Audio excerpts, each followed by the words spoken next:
The metallic clatter of the trash can being kicked echoed through the opulent office, shattering the artificial silence that 12-year-old Amara Valdez was desperately trying to maintain. Her small hands, cracked from soap and disinfectant, clutched the dirty plastic bag, attempting to make herself invisible against the polished marble. "Filthy creature!" Mr. Omar al-Rashid hissed in Arabic to his assistant, his voice dripping with disdain. "The cleaner's daughter is worthless." The assistant let out a hollow laugh, a symphony of complicity in that office that smelled of expensive leather and premium coffee beans. "She's as stupid as her mother, the monkey," Omar added, his gold and diamond rings glinting under the recessed lights. In a sudden move, he grabbed Amara's wrist, the jewels digging painfully into her skin. "You don't understand anything, do you, little animal?" he muttered, his dark eyes filled with soul-chilling arrogance. Amara briefly looked up, her large obsidian eyes, unusually serious for her age, meeting his. She said nothing, simply lowered her head and continued gathering the scattered papers on the floor, as if they were fragments of her own dignity. The contempt on Omar's face was as tangible as the air conditioning cooling the space. "These stupid Americans," he hissed, turning to smooth his $10,000 suit, an impeccable Italian design. "We'll steal $500 million from them while this trash cleans up our messes."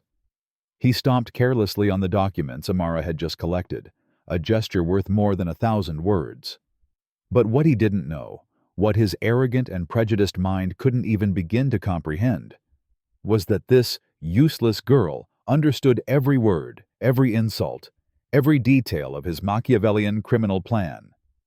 And in exactly 72 hours, Amara Valdez would use that knowledge to bring his entire empire crashing down. The hum of the fluorescent lights overhead seemed to warn of the impending storm as Amara helped her mother, Carmen, organize cleaning supplies in the storage room. The sharp smell of disinfectant mingled with the clatter of metal buckets bumping together, a familiar and resigned sound. Carmen, absorbed in counting inventory sheets, didn't even look up when Amara, her voice barely audible, said, "Mom, that man today, Mr. Omar, said bad things." Carmen's pen kept sliding across the paper. "My love, you know it's better not to listen to adults' conversations. Just keep your head down and do your work." The advice was a mantra Amara had heard thousands of times, a survival strategy her mother had perfected over years of invisibility. But this time, it was different. "And he said he was going to steal Mr. Herrera's money," Amara added, her voice trembling with unusual distress. $500 million. The pen froze mid-air, hovering over the checklist. Carmen went still, the silence heavy in the small room. "What are you talking about, Amara? You don't even speak Arabic." The disbelief in her mother's voice was palpable. "Yes, I do, Mom." Amara's words tumbled out like a dam breaking. "He called me trash. He called you a monkey. He said Americans are stupid and easy to fool, that he was going to scam them with fake contracts." The pen slipped from Carmen's fingers, clattering loudly against the concrete floor. She bent to pick it up, but her eyes were fixed on her daughter, filled with a mix of shock and confusion. "My girl, that's impossible. You never learned Arabic." "I taught myself," Amara replied firmly. She pulled out her phone, an old, worn model, and swiped to a folder full of language learning apps. YouTube videos, online calls, helping refugees. Mrs. Fatima from apartment 3B teaches me Somali, and I learned Arabic from her friends. Carmen looked at her, as if seeing her for the first time, a revelation shaking her world. You really understood what that man was saying? Every word." Amara met her mother's eyes, tears welling up uncontrollably. "He's going to hurt people, Mom. The housing project he talked about, that's where Jamal's family was going to move, where the Gonzalez kids could finally have their own rooms." Carmen sank onto an overturned bucket, her hands shaking. Speaking up meant risking her job, her health insurance, everything they'd fought for. But looking at her daughter's determined face, She saw something she'd never noticed before. An intelligence burning like fire. A moral compass pointing true north. "What? What exactly did he say, my love?" Carmen asked, her voice barely a whisper.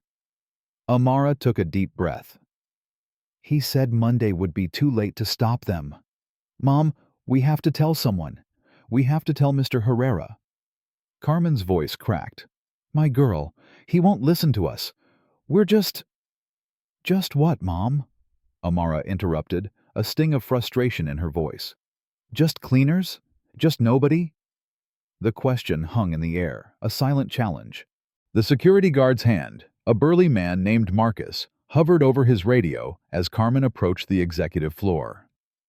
Amara followed closely, her school backpack and sneakers making her look tiny and out of place in the pristine hallway. "Ma'am, Mr. Herrera didn't authorize any—" "It's okay, Marcus." David Herrera's voice rang out from his office door, cutting off the guard. His tone was curious, not irritated. "Mrs. Valdez, is everything all right? It's quite late." Carmen, still clutching her cleaning cloth, twisted it nervously. "Mr. Herrera, sir, I'm sorry to bother you, but my daughter, she says she heard something important about your deal tomorrow." David's eyebrows rose as he studied Amara, who hid shyly behind her mother. "Your daughter?" An invitation, unexpected but firm, hung in the air. "Come in, both of you." The office smelled of expensive leather and freshly brewed coffee, a fragrance of power and business. Amara perched on the edge of an oversized chair, her feet barely touching the floor, her tiny figure dwarfed in the vast space. "Now then." David settled behind his desk, his gaze gentle but inquiring. "What is this about?" "The man with the fancy watch," Amara began quietly, her voice almost inaudible. "Mr. Omar. He said things." "Arabic." David leaned forward, his expression reflecting disbelief. "Sweetheart, I don't think you understand. He said you're a fool, that Americans are stupid and easy to trick." Amara's voice grew stronger, each word a precise blow. "He's planning to steal your money through fake contract wording." David exchanged a glance with Carmen, then spoke softly. "Sweetheart, sometimes adults use big words that sound scary, but—" Amara straightened. Arabic flowed from her lips with perfect pronunciation, surprisingly fluent for a child. David's coffee cup stopped halfway to his mouth. There was a gleam of astonishment in his eyes. "He said, 'We'll take everything from this stupid company,'" Amara translated, her voice steady. Then his assistant laughed and said, "Allah Arabia, they have no experience with the Arabic language." She switched back to English. David set his cup down with trembling hands. "Where? How do you know Arabic?" "YouTube, mostly, and Mrs. Fatima upstairs teaches me. I help translate for refugee kids at the community center." Amara pulled out her phone, showing a news app. "Want me to show you?" She opened an Al Jazeera clip. As rapid Arabic flowed from the speaker, Amara translated simultaneously. "The reporter says the Egyptian parliament voted on new trade deals. The opposition leader claims the president is hiding corruption in infrastructure agreements." David's jaw dropped. The translation was flawless, capturing not just words, but context and political nuance. "Amara," his voice was barely a whisper. "What exactly did Mr. Omar say about our deal?" "He used special Arabic lawyer words mixed with common language to confuse any translator you might hire," Amara explained with the seriousness of an expert. "He said the real contract gives him control after 6 months, not you. And there are hidden words that make you pay penalties if you try to stop it." She slid off the chair and approached David's desk. "Mr. Herrera, can I see the contract?" With trembling hands, David pulled out the Arabic sections. Amara scanned them quickly, her small finger tracing the text. "Here." She pointed to a seemingly innocent paragraph. "This says, 'temporary partnership agreement.' But in Arabic legal structure, temporary actually means until primary authority transfer. And this word here," she tapped another line, in Emirati dialect means full ownership, not shared management like your translator probably told you. David stared at the contract, then at this 12-year-old girl who had just exposed a multi-million-dollar fraud. The office silence was thick, charged with disbelief and sudden realization of an imminent threat. "There's more, Mr. Herrera." Amara's voice dropped to a conspiratorial whisper. "He said something about other American companies they've done this to before, and laughed about how easy it is because Americans never learn Arabic well enough to catch them." The office fell into tense silence, broken only by the hum of the air conditioning. David looked at Carmen, who seemed as stunned as he was. "Mrs. Valdez," David said finally, his voice barely audible, "your daughter has just saved our company from the biggest fraud in our history." Amara returned to the chair, her eyes fixed on David. "Mr. Herrera, the signing is tomorrow, right? He said they moved it up because they want to finish with the Americans before they suspect anything." David reached for his phone, his hands shaking. "I need to call my legal team right now." "Wait," Amara raised a small hand. "He also said something about having a backup American lawyer, already paid, to help them if anything goes wrong. Someone from your company." The room temperature seemed to drop 10 degrees. Suspicion settled like a heavy slab over the atmosphere. 7 years earlier, a 5-year-old Amara pressed her face to her apartment window, watching the Somali family in the courtyard, struggling with English bureaucracy. Mrs. Fatima held official documents, tears rolling down her face as she tried to communicate with a city housing official. "Mom, why is she crying?" Amara had asked. Carmen had hugged her. "Sometimes, my girl, when people can't speak the same language, they can't get help. Not even when they really need it." That night, Amara downloaded her first language app. Back in David's office, Amara explained calmly, her small hands folded in her lap. "I started with Spanish, for the kids at school whose parents couldn't attend teacher meetings. Then Arabic, when refugee families started moving into our building." David leaned forward, captivated. "How many languages do you speak, Amara?" 8 fluently, working on 3 more." She shrugged, as if it were nothing special. "Mrs. Gonzalez taught me Portuguese. Mr. Kim helps with Korean. I learned the others on my own online." Carmen's voice cracked, a mix of pride and pain. "She stays up until midnight sometimes listening to foreign news, helping neighbors fill out forms. I thought she was just playing on that phone." "Why languages, sweetheart?" David asked gently. Amara looked up, her eyes too wise for her age. "Because when people don't understand each other, bad things happen. Kids get scared. Families get separated.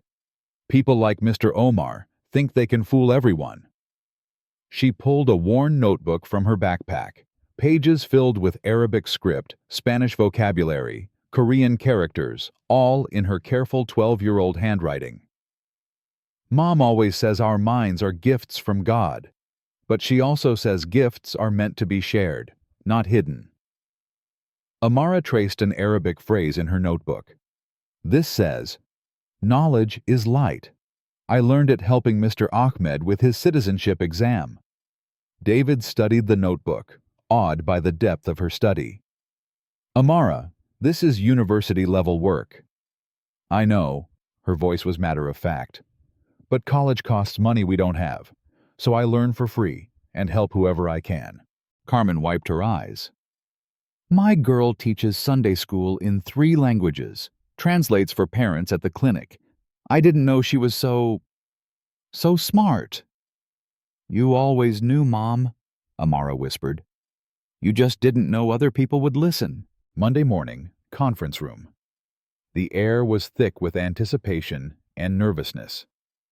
"I need you to be my secret weapon," David whispered to Amara as they stood outside the room, the glass doors like a veil hiding an impending drama. "Can you handle that?"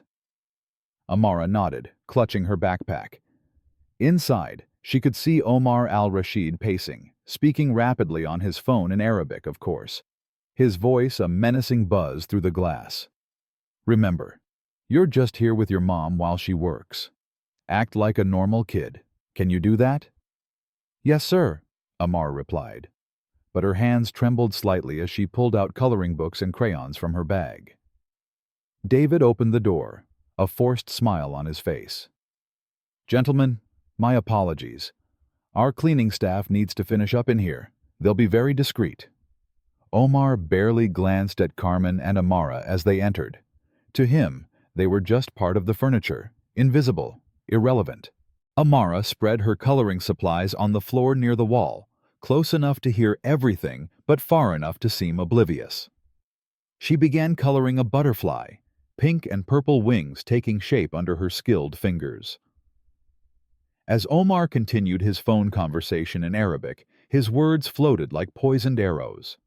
"Nam kulchir al-mar." "Yes, everything is going as planned," he said into his phone, a satisfied smile chilling Amara's blood. Her crayon paused for an instant, barely noticeable, then continued across the paper. "Althra, Liadat al-Mashubil Kamil. The Americans know nothing about Islamic trade laws. We'll use this loophole to control the project completely."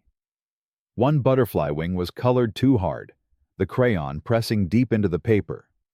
Omar's assistant entered, closing the door behind him. "Are you speaking English in a way that raises suspicion?" "Lua al-Mashuil." "No, they're all clueless. But there's a small issue. The lawyer we paid in the company said someone wants to review project details." Amara reached for her red crayon, accidentally knocking over her box. Crayons scattered across the marble floor with a small clatter. "Sorry," she whispered, hurrying to pick them up. Both Omar and his assistant ignored her completely, immersed in their conspiracy. "Manua, who is it?" the assistant asked, his voice barely a murmur. "Laluikwanu. I don't know, but we'll make them accept it or destroy them." Omar's laugh was cold, calculated. Amara's small hands froze around a blue crayon. "And what about the housing project?" "That's the beautiful part. We'll keep the land and build luxury resorts for the rich. The poor people in this area will be left homeless." The blue crayon snapped in Amara's hand. Omar checked his expensive watch. "By Monday, it'll all be over." As the two men left the room to prepare for the upcoming negotiation, Amara slowly packed her crayons. Her butterfly drawing, now forgotten, lay on the floor. One wing was beautiful and vibrant, the other torn where her crayon had pressed too hard, hearing about families losing their homes. David approached stealthily. "Well?" Amara looked up, her eyes filled with tears. "Mr. Herrera, it's worse than we thought, and we don't have much time."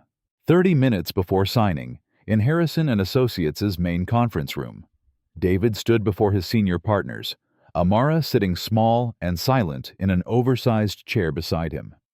The mahogany table stretched between them like a courtroom divide, a symbol of the gulf between realities. "Let me get this straight." Senior partner Margaret Foster adjusted her designer glasses, her tone laced with skepticism. "You want to delay a $500 million deal because of something a child claims to have overheard?" "Margaret, if you'd just listen to what she—" Partner David Robert Carter interrupted, his voice dripping with condescension. "Are we really taking legal advice from the cleaner's daughter? This is absurd. She's 12 years old." Foster's voice rose. "Kids mishear things. They make up stories for attention. This is exactly what happens when you let staff bring their children to work." Amara's small hands clenched in her lap, but she stayed silent. "Ladies and gentlemen," David tried again, his voice ringing with rare authority. "She speaks Arabic fluently. She understood." "Oh, please." Partner James Sullivan leaned back in his leather chair, disdain in his expression. "These kids watch too much TV. She probably picked up a few words from some movie and thinks she's a translator." "Maybe she misunderstood what she heard," Carter added scornfully. "You know how these people are. They see conspiracies everywhere." The room fell silent. the racist implication hanging like toxic gas. Carmen shifted uncomfortably by the door, wanting to grab her daughter and flee. Besides, Foster continued, her voice icy, even if this child overheard something, we have professional translators. We have contracts reviewed by the best legal minds in the city. Are you suggesting we trust a 12-year-old over Harvard graduates? I'm suggesting, David's voice hardened, we listen to someone who might have information we need. Sullivan snorted. Information? David, she's a project kid. She should be in school, not boardrooms making up fairy tales about international conspiracies. What's next? Carter laughed, his gaze mocking. Are we going to consult the janitor on merger strategies? Ask the security guard to review our tax codes? Enough! David slammed his hand on the table, the sound echoing. But Foster wasn't done. David, I understand you want to be progressive, but this is business, not charity. We can't make decisions based on a cleaner's brat's fantasies. Watch your words, Margaret, David warned, his voice dangerously low. Or what? You'll fire me for telling the truth? This girl needs to go back where she belongs, home, playing with dolls, not pretending to understand adult business. Amara finally spoke, her voice barely a whisper, yet every word ringing with startling clarity. May I ask Mr. Carter something? The partners exchanged glances. Foster rolled her eyes. Go ahead, sweetheart, David encouraged. Amara looked directly at Carter. You said magnum la Harvard law in your presentation, but you mispronounced magna. It's magna, not magna. Latin accent rules fall on the penultimate syllable when it has a long vowel. The room fell deathly silent. Also, Mr. Sullivan, when you said we should trust the best legal minds, you used a dangling modifier. It should be the best legal minds should trust us, if that's what you meant. Sullivan's face went green. And Mrs. Foster, you said these people twice. I counted. My mom taught me that when someone says these people, they usually mean people they don't respect. Foster's mouth opened and closed like a fish out of water. David smiled wryly. Now, shall we test her Arabic, or are you convinced intelligence doesn't come with age requirements? The senior partners shifted uncomfortably in their expensive suits, suddenly very interested in their notepads. 45 minutes before signing, David turned to his partners, now painted with humility. Ladies and gentlemen, allow me to introduce our new linguistic consultant. He looked at Amara, pride sparkling in his eyes. Amara, are you ready to help us save this deal? The senior partners sat in stunned silence as David outlined the plan. Omar's team would arrive in 30 minutes for final negotiations. Amara would sit quietly in a corner with her tablet, pretending to play educational games. In reality, she would monitor all Arabic communications and provide real-time intelligence. Foster tried to object, but David cut her off with a sharp gesture. Margaret, unless you've learned Arabic overnight, I suggest you listen. Amara opened her tablet and showed them a simple drawing app. I'll use this to send signals. Red dot means they're lying. Blue dot means important information. Green dot means they're telling the truth about something. That's actually quite sophisticated. Carter admitted reluctantly, a hint of respect in his voice. The conference room doors opened, and Omar al-Rashid entered with his legal team, speaking rapidly in Arabic to his assistant. The signing? The money will be completely in our hands. Amara's finger moved across her tablet screen. To anyone watching, she was coloring a house, but she tapped a red dot that appeared on David's phone. Gentlemen, welcome. David greeted Omar's team warmly. Ready to finalize this partnership? Of course. Omar smiled, his expression cunning. Though I must say some of these contract terms seem quite favorable to your company. Perhaps too favorable. He was testing them, seeing if they'd negotiate against their own interests. Amara quickly drew a blue dot on her tablet screen. David glanced at his phone. Actually, Omar, I think the terms are fair as written. 50-50 partnership, shared decision-making, equitable profit distribution, standard international joint venture structure. Omar's assistant whispered in Arabic, Yabu al-Nuskafia. It seems they don't know the hidden clauses. Another blue dot on David's screen. However, David continued smoothly, I'd like to review Section 47B one more time, the subsidiary management structure. Omar's face twitched. That section contained some of his most carefully hidden traps. Kif Yarif Hadada, how does he know this? Omar hissed to his assistant, surprise barely contained in his voice. Red dot, blue dot, red dot. Amara's small fingers worked quickly, her drawing app now a sophisticated intelligence tool.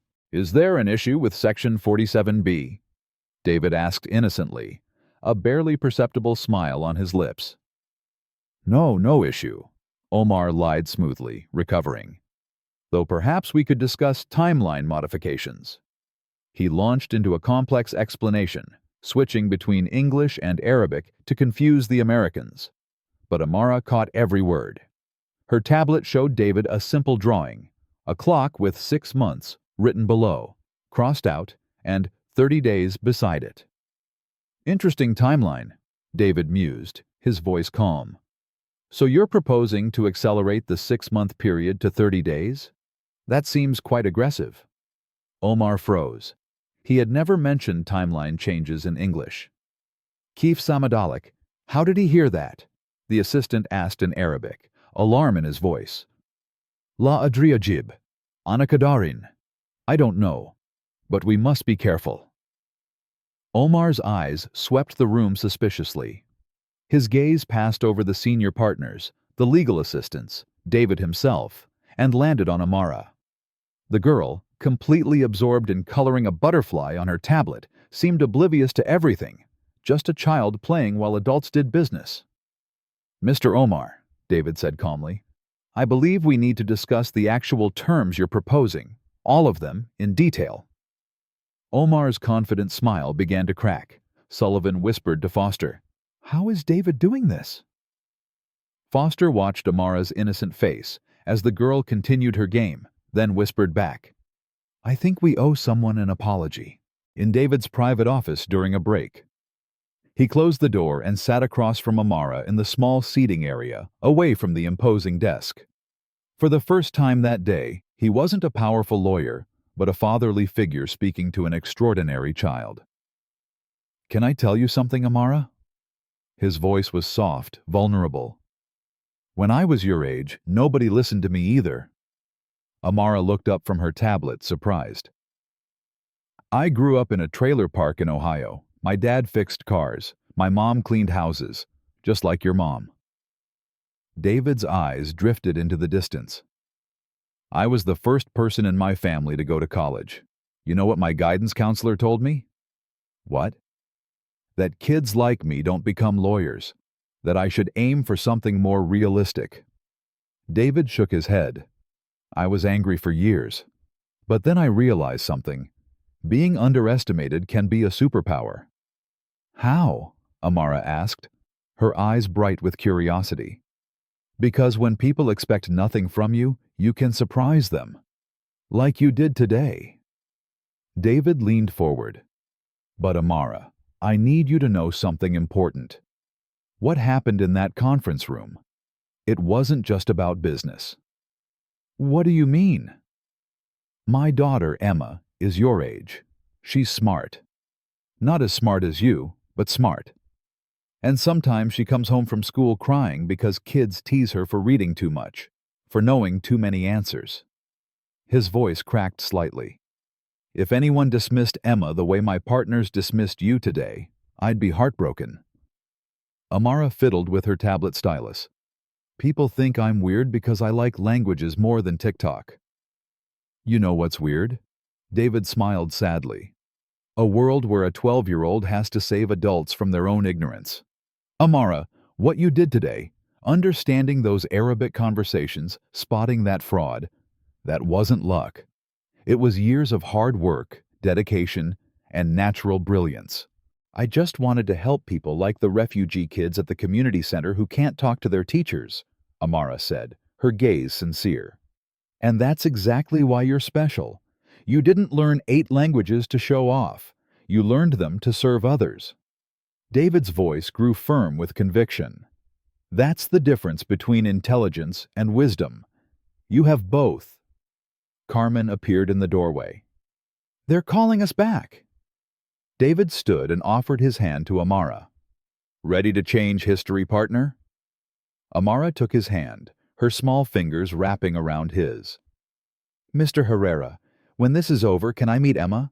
Maybe teach her some Arabic.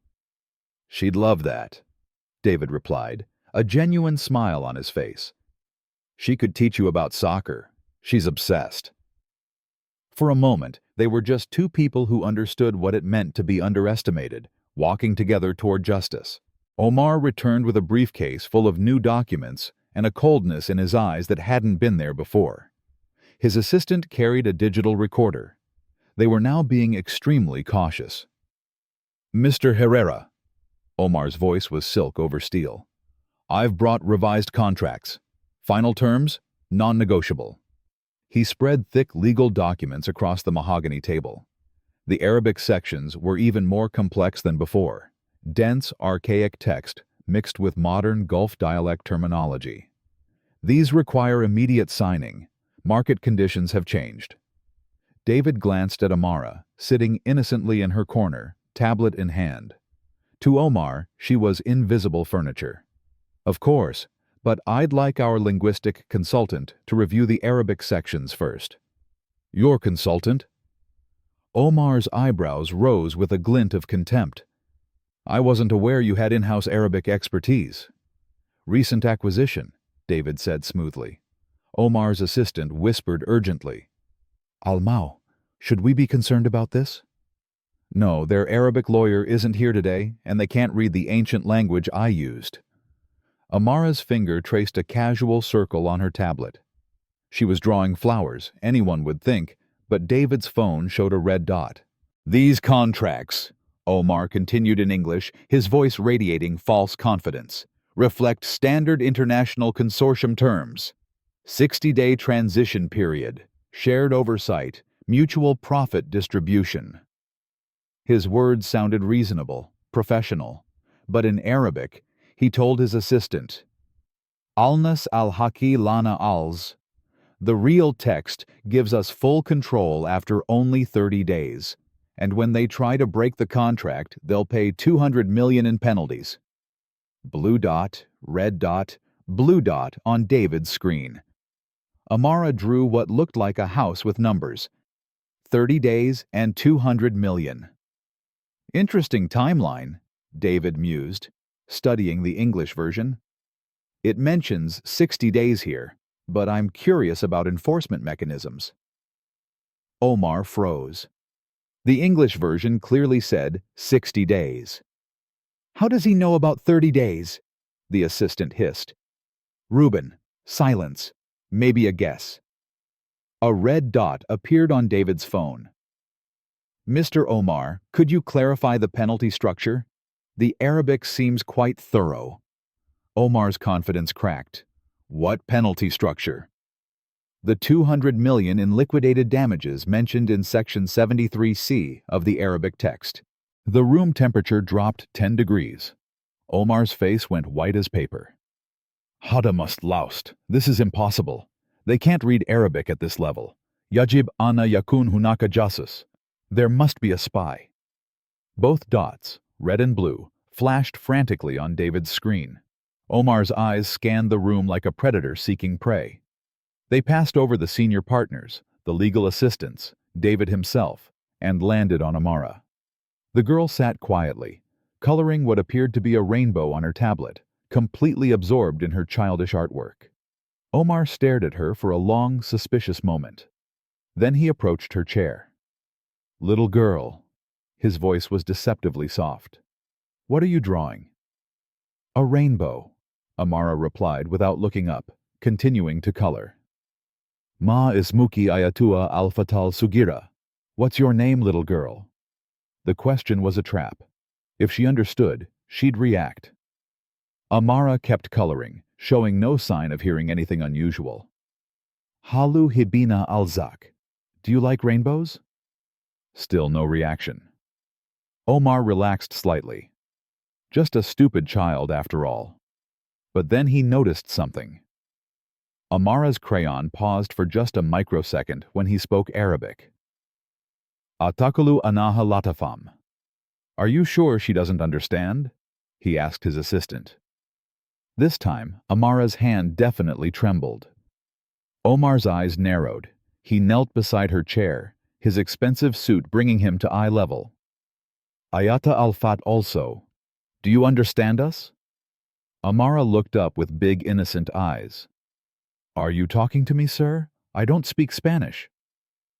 "Arabic, girl. Arabic." "Oh no, I only speak English and a little school Spanish." But Omar saw something in her eyes, a flash of intelligence, of understanding. "Minki antruji minadihi alura halan. I want you to leave this room immediately." Amara blinked, looking confused. "Mom," she called to Carmen, but Omar wasn't fooled. He'd spent decades reading people, detecting lies, recognizing threats. "Mr. Herrera," his voice turned deadly serious, "I want this child removed from the room now." "Omar, she's just—" "No!" Omar slammed his hand on the table. "I will not do business with unauthorized persons present, especially not—" He glared at Amara with pure venom. "Unwanted observers." David's jaw tightened. "She stays." "Then there's no deal." Omar began gathering his documents. The moment of truth. Millions of dollars hung by a thread. The future of David's entire firm depended on his next decision. He looked at Amara, this brave girl who had risked everything to expose the truth.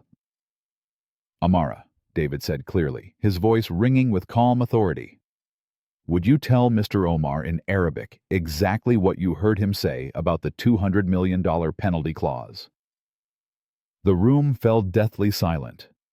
Omar's face went white as paper, and Amara stood, looked Omar directly in the eyes, and spoke in perfect, crystalline Arabic. "I heard you say the real text gives you full control after only 30 days, and that the Americans will pay $200 million in penalties when they try to break the contract." Omar staggered back as if shot. The small, black, stupid girl had just destroyed his entire criminal empire. The conference room. Silence stretched like a taut wire, ready to snap. Omar stared at Amara as if she had materialized from nowhere. She was no longer invisible, no longer disposable, no longer just a child. "Hada must heal. This is impossible." The words escaped his lips like a death rattle. Amara stepped forward, her tablet clutched in her small hands, and addressed the room in clear, confident English. "Mr. Omar has been speaking Arabic this whole time because he believed none of you could understand him. He called me dirty black trash, filthy plague, worthless garbage. He called my mom a monkey. He said Americans are stupid and easy to fool." Her voice grew stronger with each word. "But worse than the insults, he's been planning to steal $500 million through fraudulent contract language. The Arabic text gives him full ownership of the project after 30 days, not 60. If you try to stop it, you pay $200 million in penalties. And the low-income housing project. He plans to tear it down and build luxury resorts for rich people." Omar's assistant bolted for the door, but David's security team, discreetly summoned during the break, blocked his exit. "Also," Amara continued, raising her tablet, "I recorded everything." She tapped the screen. Omar's voice filled the room, speaking Arabic with English subtitles scrolling across her tablet. "We'll take everything from this stupid company. The Americans know nothing about Islamic trade laws. We'll make them accept it or destroy them. The poor people in this area will be left homeless." Foster's hand flew to her mouth. Sullivan paled. Carter stared at Amara as if seeing an angel. You recorded me? Omar's voice was barely a whisper.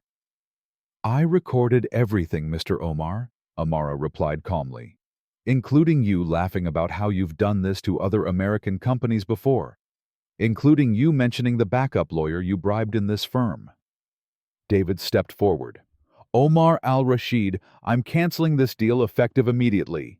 Furthermore, I'm reporting the attempted fraud to the FBI, the Securities and Exchange Commission, and international authorities.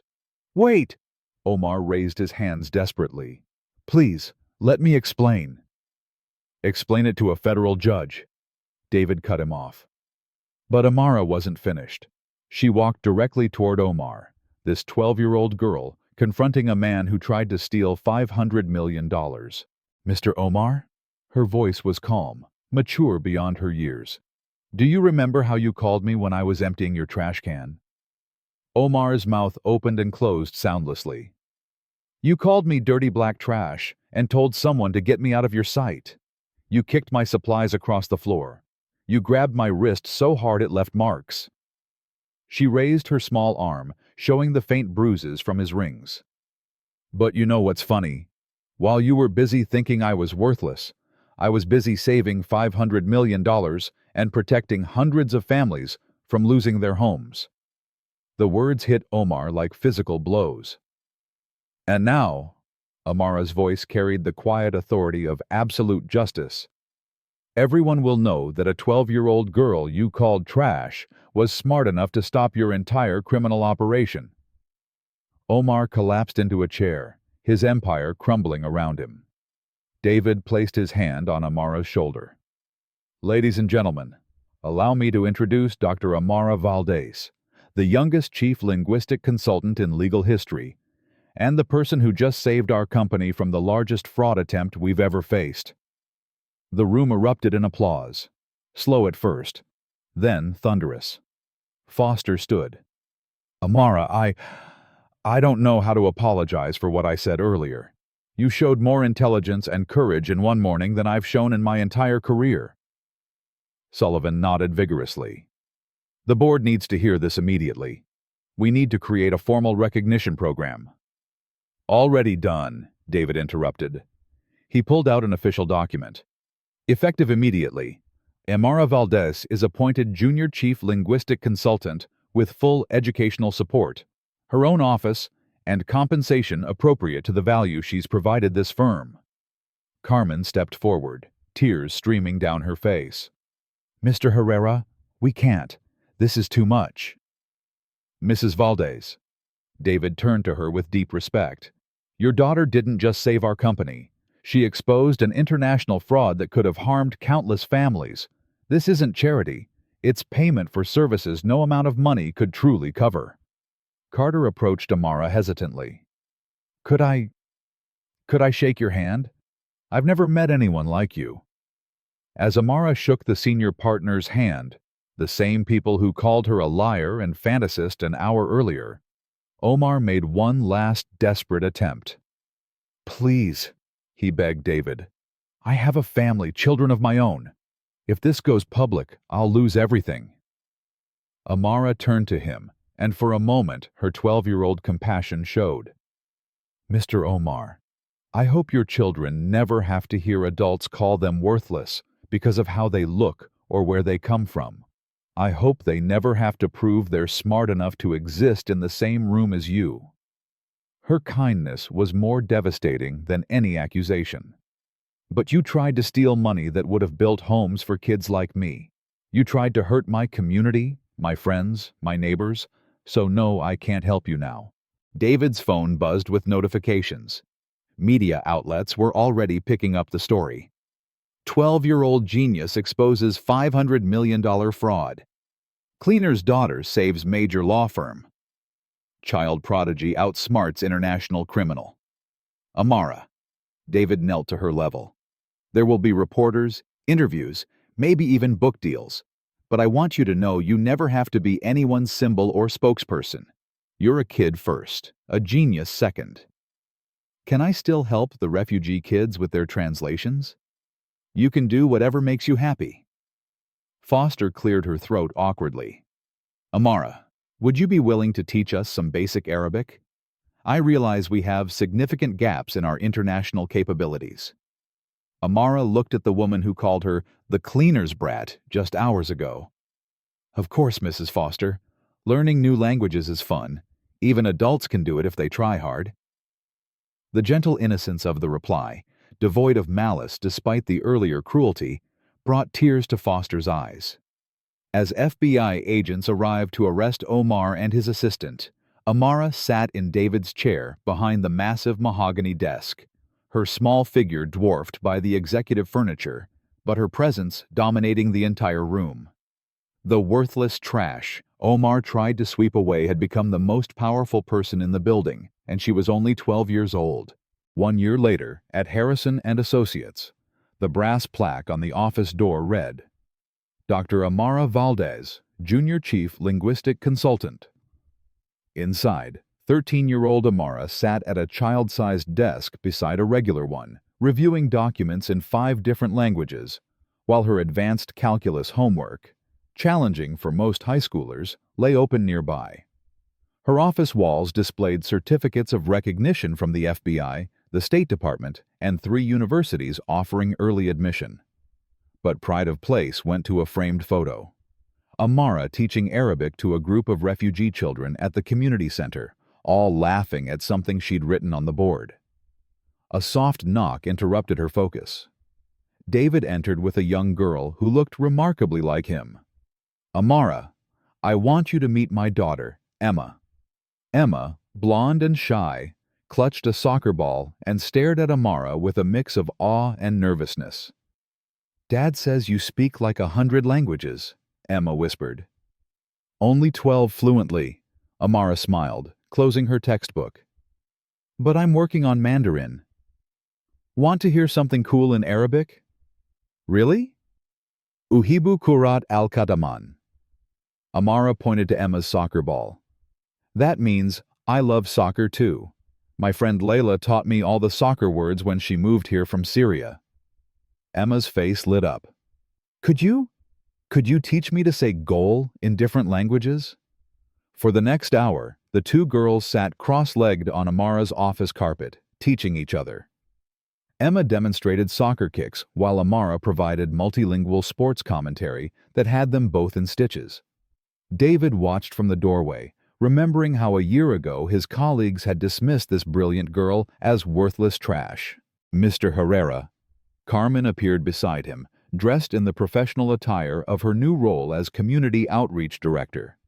"The Scholarship Committee is ready for you." In the main conference room, the same room where Omar once called Amara trash, David addressed a diverse group of teens and their parents. "The Amara Valdez Foundation has approved full educational scholarships for 15 students this year," he announced. Each recipient was nominated by someone who saw potential where others didn't. The recipients included an honors student experiencing homelessness, a teen mother pursuing her GED, a young man whose learning disabilities masked his math genius, and a deaf girl whose American Sign Language skills made her ideal for international relations. "But before we celebrate," David continued, "I want you to hear from someone special." Amara entered the room. No longer the invisible child with cleaning supplies, she wore a simple dress and moved with quiet confidence that commanded immediate respect. "1 year ago, a very powerful man looked at me and saw nothing but dirty black trash," she began. "He thought I was too young, too poor, too different to matter. He was wrong." She paused, looking at each scholarship recipient. "But this is what I learned. He wasn't wrong because I'm special. He was wrong because every person in this room is special. Every person has gifts the world needs, even if the world doesn't know it yet." A teen mother wiped tears from her eyes. "The hardest part isn't proving you're smart enough or good enough. The hardest part is believing it yourself when everyone around you says you're not." Amara's voice grew stronger. "I'm here to tell you, you are enough. You are worthy. You are brilliant. And someday you'll get the chance to prove it." She turned to address the entire room. But this isn't just about the people receiving scholarships today. It's about all of us learning to see differently. Amara walked to the same spot where Omar once stood, where he once dismissed her as nothing. Look around at your schools, your workplaces, your communities. Who are you not seeing? Whose voice are you not hearing? Whose potential are you missing? Because they don't look like what you expect a genius to look like. The room was completely silent, hanging on every word from this 13-year-old who changed everything. The next time you see someone cleaning an office, ask yourself, what languages do they speak? The next time you pass a child sitting quietly in a corner, ask yourself, what are they thinking? The next time someone looks different from you, ask yourself, what can they teach me? Amara paused at the front of the conference table. Because here's the truth it took me 13 years to learn. Talent doesn't wear expensive suits. Intelligence doesn't need a college degree. Wisdom doesn't require wrinkles. And courage has nothing to do with the size of your paycheck. She looked directly into the camera, recording this moment for the Foundation website. So I'm asking you, yes, you watching this, what will you do differently tomorrow? Will you notice someone you've been ignoring? Will you listen to someone you've been dismissing? Will you see potential where others see problems? Amara smiled, the same calm smile she had when Omar first underestimated her. Because somewhere out there is another kid like me sitting quietly in a corner, understanding more than anyone realizes, and they're waiting for someone like you to see them. She paused one last time. Don't make them wait too long. The screen faded to text. Share your story of hidden potential in the comments. Like this video if you believe talent exists everywhere. Subscribe to Black Soul Stories for more stories of people who changed the world by being exactly who they were meant to be. And remember, you never know who might be listening.